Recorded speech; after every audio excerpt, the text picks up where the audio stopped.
छत्रपति शिवाजी के राज्य की राजधानी रायगढ़ एक पहाड़ी की चोटी पर स्थित थी। पहाड़ी की तलहटी में बसे गांव में रहने वाली हीरा नाम की एक ग्वालिन रोज अपने दूध पीते बेटे को सास के पास छोड़कर दूध बेचने के लिए राजधानी आती थी और दिन ढलते ही अपने बच्चे के पास वापस लौट जाती थी। एक बार किले में कोई उत्सव मनाया जा रहा था। हीरा उसे देखने में इतनी खो गई कि उसे समय का ध्यान ही नहीं रहा और किले के दरवाजे बंद हो गए। उसने द्वारपालों से दरवाज़ा खोलने की बहुत मिन्नतें की, अपने बच्चे की दुहाई दी, लेकिन वह उसकी बातों से नहीं पिघले। हीरा को समझ आ गया कि यहाँ मिन्नतें करने से कोई लाभ नहीं। वह हाथ में मटका लिए चल दी। उसे अपने बच्चे की याद आ रही थी। उसने तय किया कि उसे किले से बाहर निकलना ही होगा, फिर चाहे उसे दीवार ही क्यों ना फांदनी पड़े। किले की दीवार के सहारे चलते चलते उसने वह जगह तलाश ली जहाँ से वह आसानी से दीवार लांघ सकती थी। उसने पास की झाड़ी में अपना मटका छुपाया और दीवार पर चढ़कर उसे पार कर लिया। धीरे धीरे वह पहाड़ी से उतरने लगी। बीच में फिसली भी, लेकिन भाग्य ने उसका साथ दिया।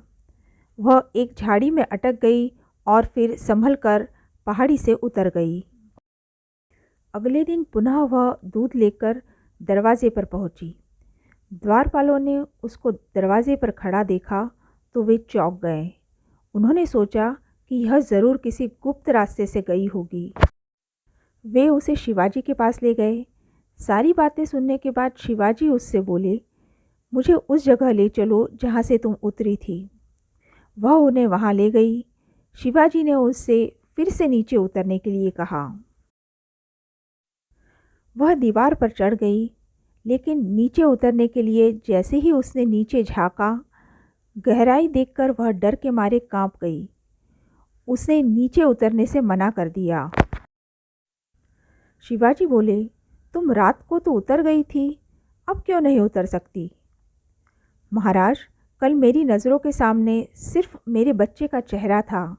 वह भूख से व्याकुल हो गया होगा, यह सोचकर मैं अपने बच्चे से मिलने के लिए इतनी बेचैन हो गई थी कि मेरा ध्यान पहाड़ी की ढलान की ओर गया ही नहीं।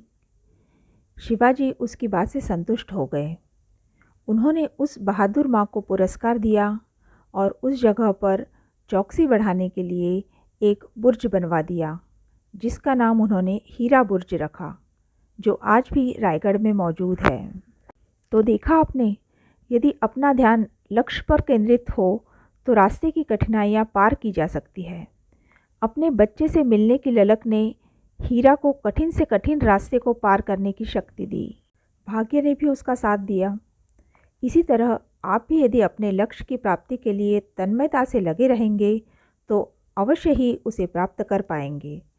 सफलता पाने में अज्ञानता और विश्वास दोनों का बड़ा ही योगदान होता है। यदि रास्ते की कठिनाइयों से अनजान रहेंगे तो निश्चिंत होकर उसे पार कर पाएंगे, क्योंकि आपका विश्वास आपकी राह को आसान बना देता है। यदि आप लक्ष्य की ओर बढ़ने से पहले ही कठिनाइयों को जानकर उनके बारे में ही सोचते समझने में लगे रहेंगे तो फिर भय से एक कदम भी आगे नहीं बढ़ा पाएंगे, कठिनाइयों को ही सोचते रह जाएंगे। जैसे ही दूसरे दिन हीरा को पहाड़ी की ढलान का एहसास हुआ तो उसकी उतरने की हिम्मत नहीं हुई। इसीलिए अपने लक्ष्य को पाने के लिए हीरा की तरह उसमें खो जाए, सफलता ज़रूर मिलेगी। अपना कीमती समय देने के लिए धन्यवाद। फिर मिलेंगे नई कहानी के साथ।